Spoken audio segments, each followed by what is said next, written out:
Muli po, magandang araw and magandang buhay sa ating lahat. Atin na pong iriripat ang ating mga birthday gifts. Ito ay itong ating mga orchids na Phalaenopsis. Natatandaan niyo po ba nung itong last time nitong ating mga birthday gifts na mga orchids? Ayan, nakalagay sila dito sa plastic cups. Ngayon ay atin nang iriripat sila. At para sila ay mas gumanda dito sa kanilang bagong magiging tahanan.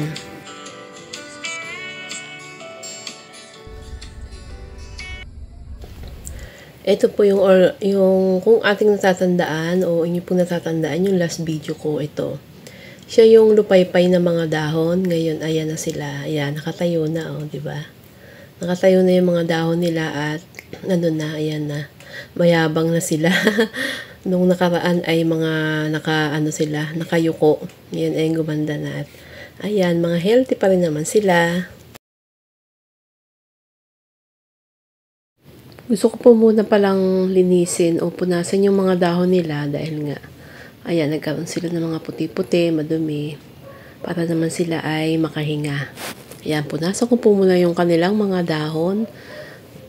Ayan, so ayan, sana po ay huwag niyo po akong iwanan hanggang sa dulo, sama-sama po tayo na pagtsagaan niyo na po itong aking video. Ayan, atin ang ililipat itong mga Phalaenopsis para sila ay gumanda na. At magkaroon na sila ng kumbaga makahinga na yung kanilang mga ugat. Yung paglilipatan natin ay medyo malaki-laki naman yung pots nila. Dati naman na silang maganda at mga healthy. Ayan, siyempre pag nalipat sila sa bago nilang tahanan ay mas gaganda sila kasi makakahinga yung mga ugat nila. Mas malaki yung kanilang gagapangan ng mga ugat. Ayan. So, ayan na, lalagyan ko siya. Ang bali, ang gagamitin ko pala ditong potting media ay mga uling lang o charcoal. Yan, lalagyan ko na lang sila dyan dahil maganda naman tong ating pots. At talagang pang orchids naman siya. Maraming butas-butas na makakahinga yung kanilang mga ugat dito.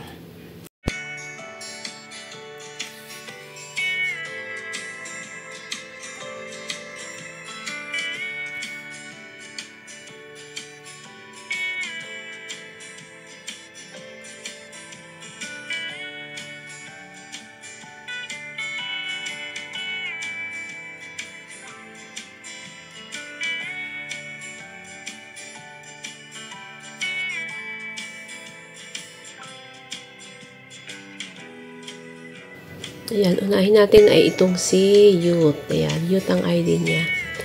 Ayan, bali, itutungtong ko lang siya dito sa ibabaw ng uling. Tapos yung mga gilid niya ay lalagyan ko na lang din ng mga uding. Para, ayan, makakahinga pa rin sila. Nakatungtong sa uling yung kanyang pinaka-ilalim. Ayan, hindi ko na inalis yung moss.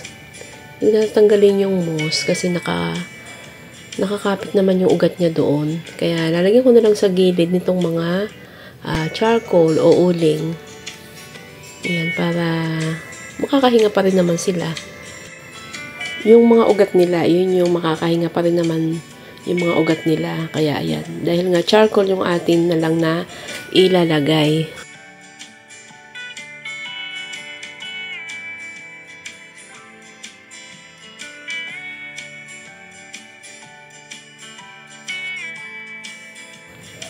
Ang isusunod natin, pangalawa naman ay itong si kumquat, Accidental kumquat.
Bali, ang gagawin ko nga pala dito sa kanilang mga label, yung ID nila, itidikit ko rin dito sa kanilang mga pots. Para kasi hindi ko makalimutan. Kasi hindi ko na ito matatandaan kapag wala silang label. Hindi ko na matatandaan yung mga ID nila. Kasi nga, magkakamukha naman sila ng mga dahon. Kaya ang hirap nilang tandaan, di ba? Maliban na lang kung kagaya nila Sispe sa aming Bakuran Vlogs na yun, mga kabisado nila yung mga ID. Alam na alam nila yung mga ID ng mga orchids at saka si Kabsat Rollies dahil sila yung mga expert, sila yung mga magagaling sa mga orchids.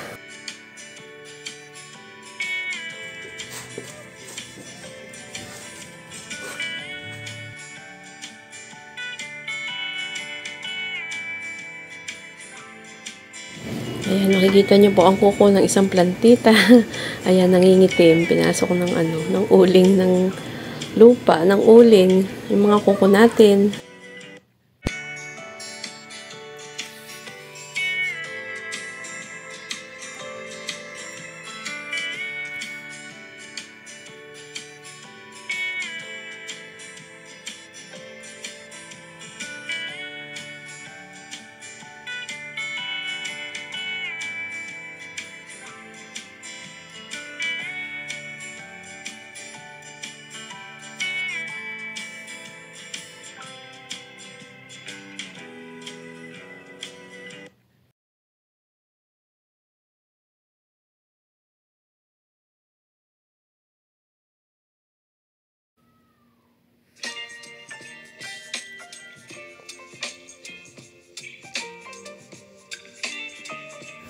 So, ayan, tapos na po tayo. Dito ko na po i-end ang aking video. Maraming salamat po muli sa mga silent viewers, sa mga viewers, sa mga napadaan na pasilip sa ating munting channel. Maraming salamat po sa inyong pagmamahal at suporta at